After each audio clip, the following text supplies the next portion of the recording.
I'm Dr. Devra Davis, and I'm here in Australia talking about my new book, Disconnect.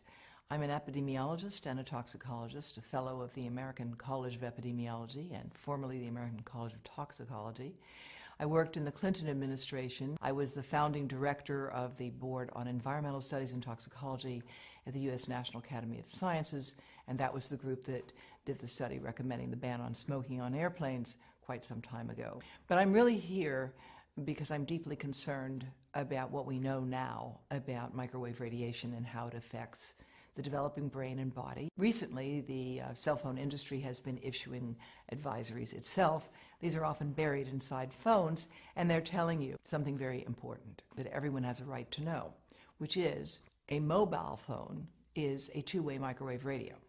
It's never been tested for safety for long-term use, and because of that, Telstra has now begun to issue advice about using a headset, using a speakerphone. In America, Consumer Reports, a respected publication, has recently recommended that no one keep a mobile phone in their pocket. And that's because if phones were tested in the pocket, the levels of radiation from those phones would exceed the safety guidelines that are currently operating. Brain cancer actually is more than 200 different types of diseases. 200 different types. And it's a terrible disease. Most people don't survive it. Their lives are shortened by it. What we know about it is that ionizing radiation causes it. And we know that from studies of people who got heavy doses of X-rays for treatment for something and then went on to develop brain cancer 30, 40, or 50 years later. Studies have been done that have looked at what happens to neural stem cells, baby stem cells, brain cells, when you expose them to mobile phone radiation. And what those studies find is that if you expose those cells, you can look at their membranes, and you find the membranes are weakening and opening. And all of these tests have experimentally indicated that mobile phone radiation can damage human brain cells, and it causes more damage to young human brain cells than to old human brain cells. Because when you put that phone here, your head is the antenna, and half of the radiation from the phone gets into you. That's the modeling work that we've done at Environmental Health Trust, which shows that a young brain will absorb the radiation almost all the way through the eye of a 3-year-old, and even an adult 34-year-old, it will still get into this part. And we are seeing effects of many different sorts as a consequence of this. Those who are on the front line of dealing with young children are deeply concerned about this at a professional level in the United States and around the world.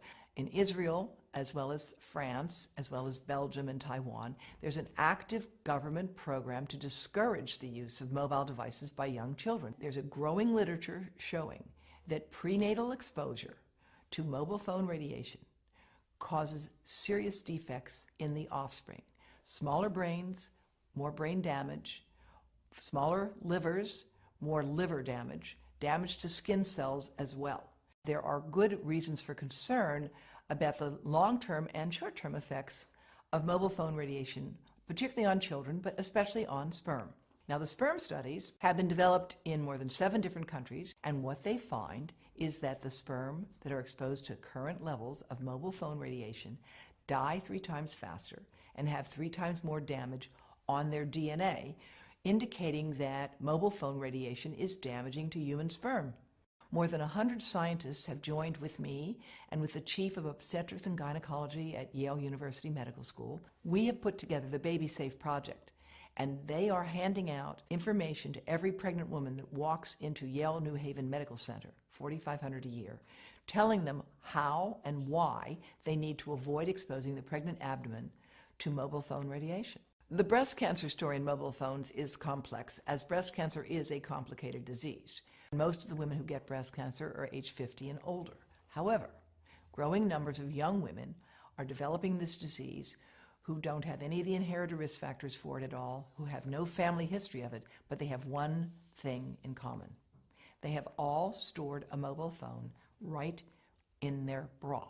And in several cases, the tumors have developed right under the antenna of the phones. No phones are tested for little kids, for babies playing in their bouncy chair, for toddlers sitting in front of an iPad on an iPotty, for pregnant women holding these things over their bodies.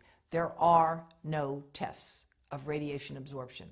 That's why we at Environmental Health Trust are doing that modeling now, and we would like to work, of course, with industry to further validate our models. But it's really critically important that we do this research, that we train people in this field, and that in the meantime, we join with other countries around the world, giving people safety information. You have a right to know that that mobile phone is a two-way microwave radio and should not be kept close to your testicles or your ovaries or your heart or your brain. And where we are with this issue today is where we were with cars and seatbelts. Australia has led the world in requiring seatbelts. It is leading the world with respect to handguns, and it can lead the world with respect to the right to know about mobile phone radiation. I'm very proud that Dr. Charlie Teo has issued a call for Australia to implement its current laws. You don't need a new law here. You've got the laws you need. You just need to implement them to give people the right to know about mobile phone radiation. And again, I'm delighted that Telstra's taken the first step. I think Arpanza actually does have information on their website about how to reduce radiation by keeping your calls short and telling you how to use a headset and a speakerphone. But there needs to be a more concerted effort to communicate this, just like the Canadian Parliamentary Committee on Health has recently called for.